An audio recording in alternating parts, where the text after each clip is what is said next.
Hola familia bonita, sean bienvenidos al canal de Casos, Crimen y Misterio. Si aún no formas parte de esta familia, te invitamos a suscribirte. Activa la campanita con la opción Todas. Si este trabajo te parece informativo, presiona el botoncito de la manito arriba. No olvides compartir para llegar a más personas. De esta manera nos ayudarás a que este canal se mantenga activo cada semana.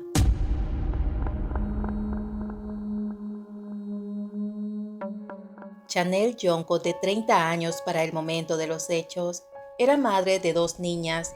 Una de ellas vive con su padre y Hannah, de 17 meses, vivía con ella. Y esa era quizás la parte más importante de su identidad. La pequeña estaba en esa edad en la que apenas empiezan a caminar, a balbucear las primeras palabras y a descubrir el mundo.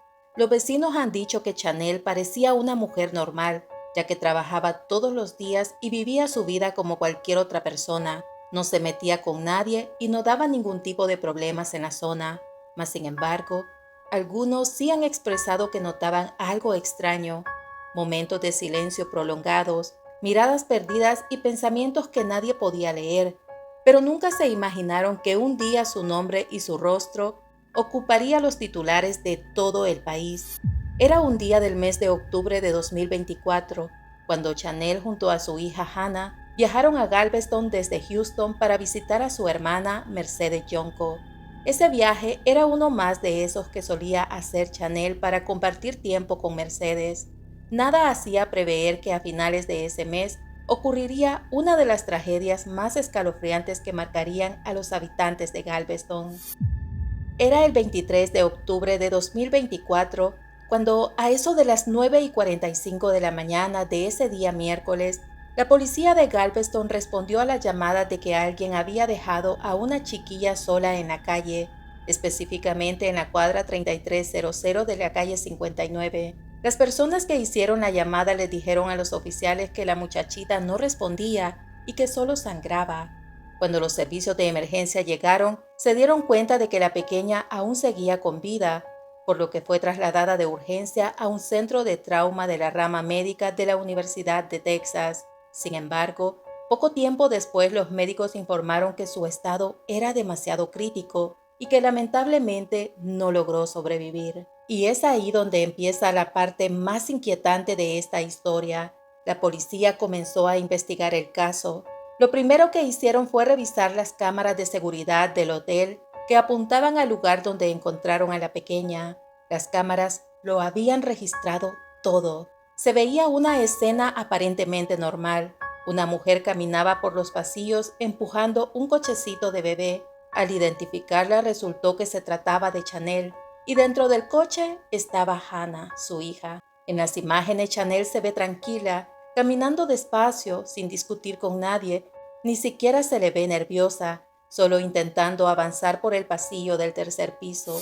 Pero a los pocos minutos antes de llegar al balcón, ocurre algo inesperado. Según lo declarado por los investigadores, la mujer sacó un cuchillo de desollar y le provocó 3 heridas a su hija en la espalda, lo que también afectó una de sus costillas. Luego siguió caminando como si nada hubiera pasado.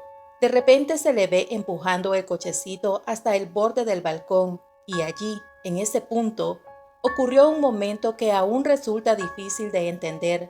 La pequeña cayó desde el tercer piso. Tras la caída, el cuerpo descendió varios metros hasta el pavimento que se encontraba frente al hotel. Minutos más tarde, un policía encontró a Chanel llorando a aproximadamente unos 800 metros del hotel. Esto poco después del crimen. Cuando la detuvieron, la llevaron a la comisaría para ser interrogada. Allí se negó a dar su nombre a los oficiales y dijo que quería hablar con un abogado. Lo único que declaró es que su hija estaba enferma, pero su coartada pronto empezó a develar otra historia. Cuando durante la investigación, la policía encontró una bolsa de basura en el garage del hotel.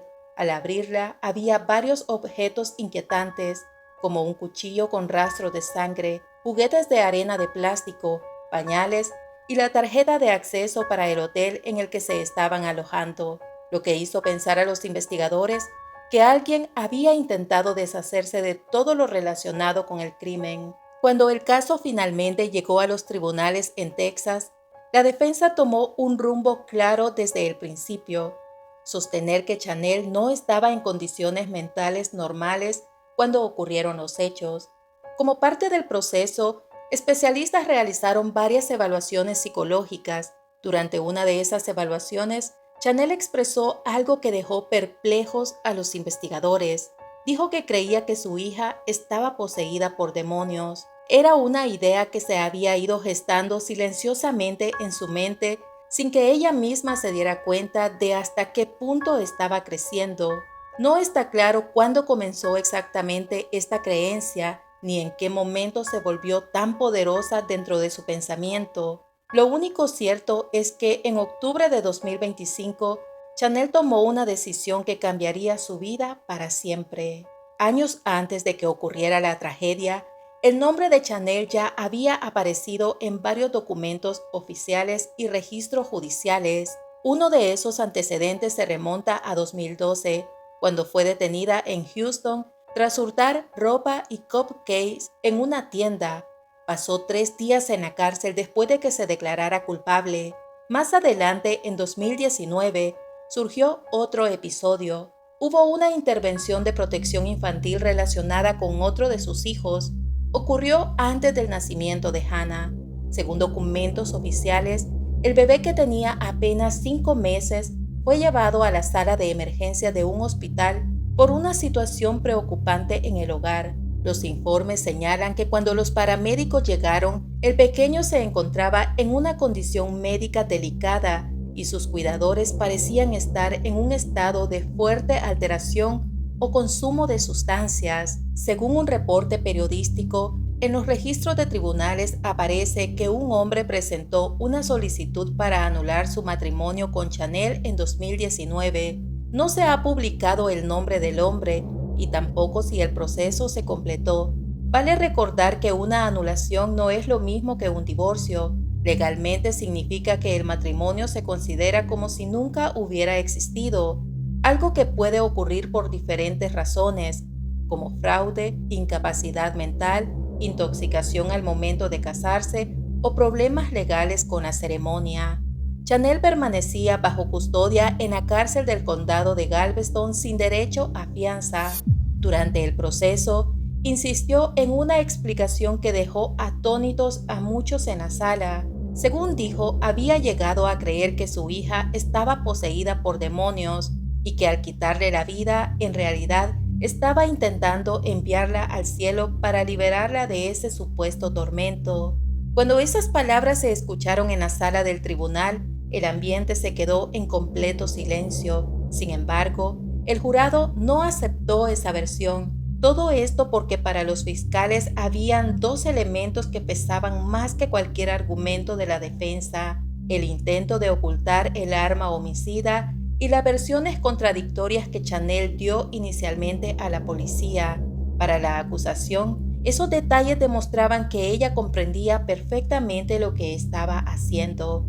Cuando llegó el momento de decidir, el jurado se retiró a deliberar. No tardaron mucho. Menos de 1 hora después regresaron con una decisión unánime. Chanel Yonko, la mujer señalada por uno de los casos más impactantes registrados en los últimos años en Estados Unidos, recibió condena de cadena perpetua sin posibilidad de libertad condicional. Durante el proceso, la fiscalía había considerado buscar la pena de muerte, pero finalmente el caso concluyó con la condena de prisión de por vida. Algunos casos dejan cicatrices que no se borran con el tiempo. Hannah tenía apenas 17 meses cuando su historia terminó, y aunque la justicia actuó, su recuerdo sigue estremeciendo a Galveston. Una niña que nunca llegó a vivir plenamente, y una lección dolorosa que quedará en la memoria de todos. Y bueno, familia misteriosa, es así como llegamos al final de esta historia. Si quieres apoyar mi trabajo, lo puedes hacer dejando tu like, comentando y compartiendo el video para que llegue a otras personas que tienen tu mismo interés por estos temas. Espero que estén bien donde quiera que se encuentren. Nos vemos en una próxima historia de casos, crimen y misterio. Adiós.